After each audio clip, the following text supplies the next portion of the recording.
Čau, všechno vás tady vítám z prostředí kuchyně. Z důvodu, že si dneska něco uvaříme.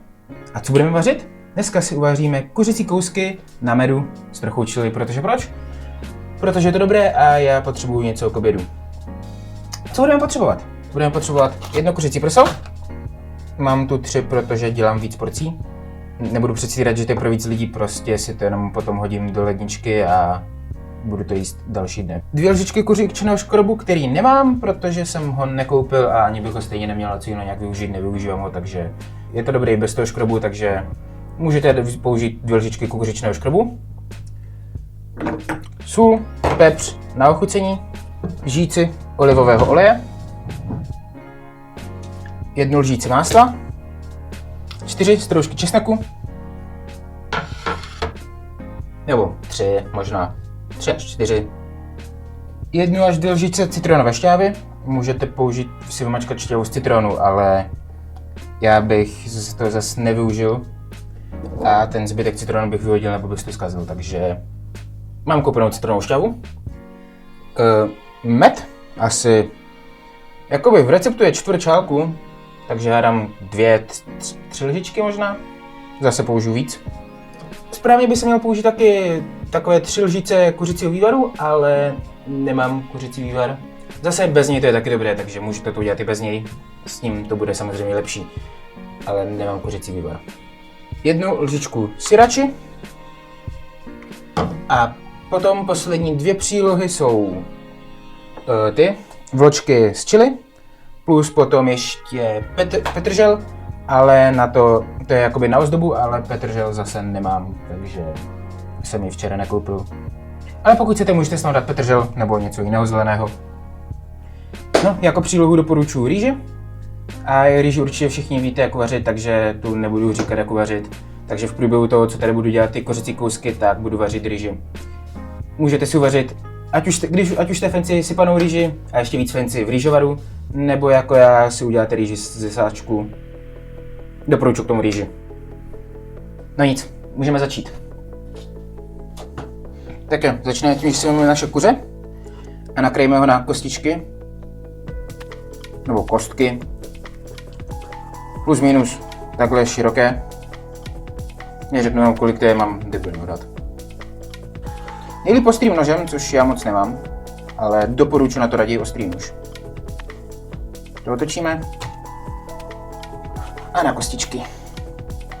Jakmile máte všechno maso nakrájené, tak si ho hodíme hezky do mísy, ve které to ukořeníme. Když máme všechno maso v míse, tak začneme solí, nebo pepřem. Hezky podle chuti osolíme.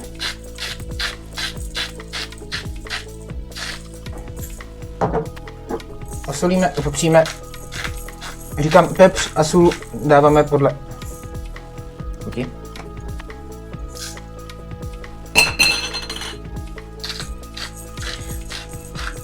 Já si dám trochu víc toho pepře, protože to mám rád ostřejší.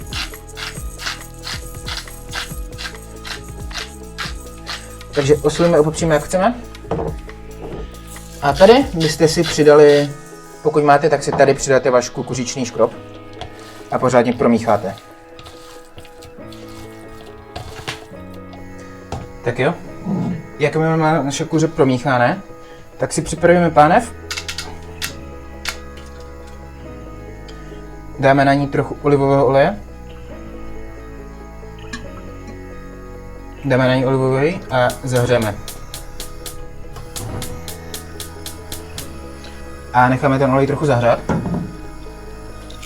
Jakmile máme zahřaný náš olej, tak tam hodíme naše máslo. Necháme ho rozpustit. Celou dobu to máme na střední, trochu větší žár. Celou potí máme střední, trochu větší oheň. Jakmile máme naše maslo rozpuštěné, tak začneme přidávat naše kuřecí kousky. Ty jsou rozdělené. A budeme opékat takové 2 až 3 minutky. Nechceme, ať jsou spojené, tak je to budeme dávat postupně.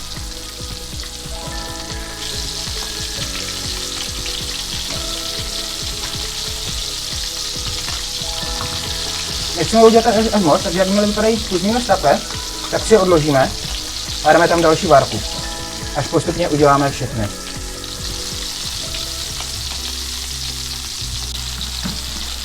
Tak jo, jakmile máme hotové všechny naše kousky masa, tak potom všechny přidáme na panek a hlavně snížíme oheň. Tak snížíme oheň na takový střední mírný oheň a začneme přidat všechny ostatní ingredience. Skoro všechny. Až teda na ty vločky, chili a petržel. Začínáme třeba medem.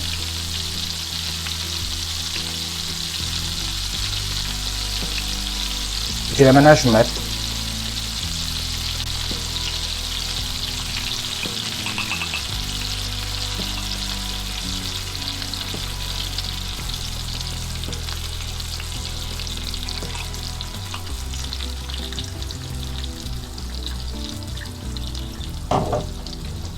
Teď pokud máte, tak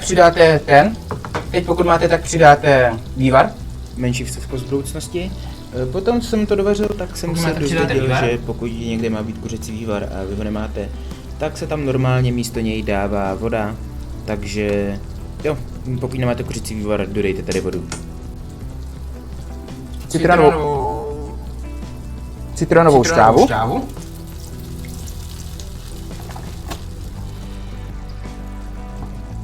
Srirachu a náš oblíbený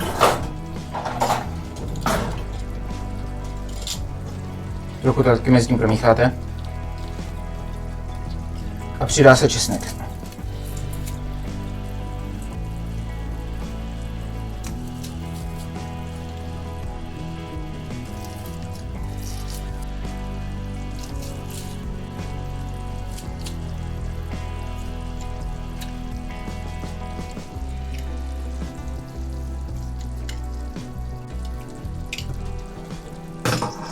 Jak to všechno máte, tak jak jsem říkal, na sníženém ohni, na mírném až středním ohni to mícháte. Celou dobu to mícháte. A po nějaké době by to potom mělo začít jakoby houstnout a být přilepené na těch kuřecích kouskách. V tu chvíli to bude hotové. Jak říkám, je to na mírném ohni, nechceme, aby se nám ten česnek a cokoliv spálilo. Po nějaké době míchání by to mělo zhousnout a v tu chvíli poznáte, že to je hotové. Bude to vypadat vždycky takhle krásně, možná to bude trochu víc husté.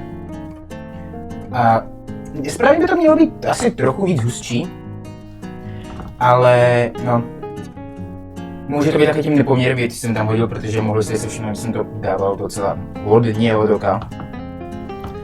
A mělo by to teda potom vypadat plus minus nějak takhle. To potom vypnete oheň.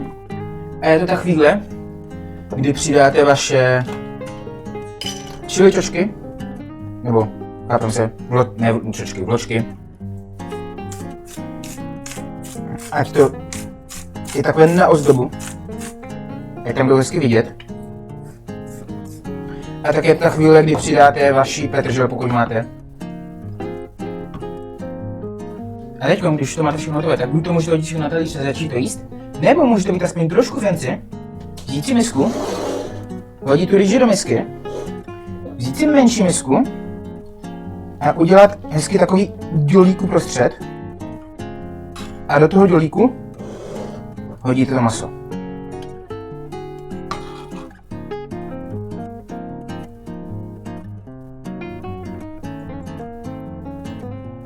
Pokud máte nějakou mačku, tak můžete hezky okraj polkovat mačku, pokud to vypadá dobře, zase tak dobře to nevypadá. No, prostě maso hodíte doprostřed a teď to můžete začít jíst s trošku fancy stolováním. A možná míň pokapat tu rýži, ať to vypadá líp. Tak jo? To byl dnešní recept? A dobrou chuť.